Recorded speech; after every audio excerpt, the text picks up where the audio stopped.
You don't miss a thing. In the meantime, new at 6 tonight, police in Arlington County are under fire. A family is they're accusing a detective of being biased. Now, police admit the detective investigating an overdose death did not properly notify the family before his body was cremated. But police dispute what some of the Community Oversight Board members found in this case. As our Matthew Torres reports tonight, they both agree the steps this investigator took were not adequate.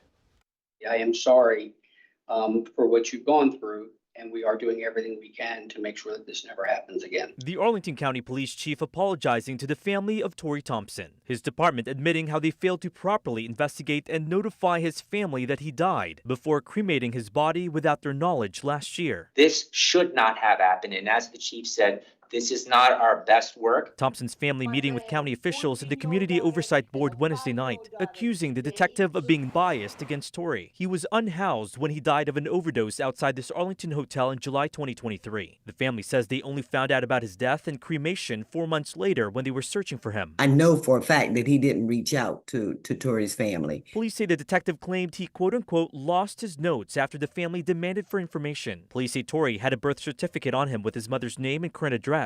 There was also a cell phone, a sticky note with phone numbers, a check made out to a person in D.C., and a Maryland ID card. The Family and Community Oversight Board say the detective could have better explored his options before quickly closing the case. It rose to the level of carelessness or negligence. While the Police Internal Review and Community Oversight Board agree there was a lack of investigation, Captain Albert Kim disputes allegations of inaccurate information and bias. He says the investigator who became a detective months prior didn't have the proper training being offered now. But Tori's Family and Community Oversight Board say comments caught on body camera, read out loud in this meeting, suggest otherwise. Officer 1 said to another officer on scene, "I will try to find next of kin, but I'm not going to hold my breath on that."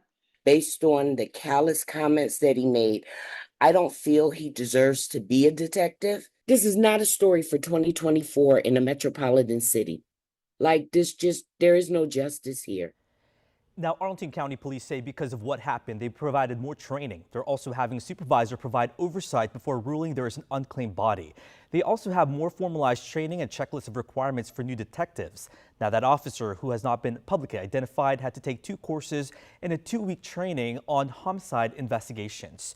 The Community Oversight Board made recommendations, including changing the bias policy and recommending a stricter punishment. They didn't say what that punishment was during the meeting, but Tori's mother tells me it was 2-week suspension without pay. Arlington County Police now have 30 days to respond if they'll decline those recommendations. Zoe. Yeah, to find out your loved one is dead and already cremated 4 months after they died, that is tough. Matthew, thank you.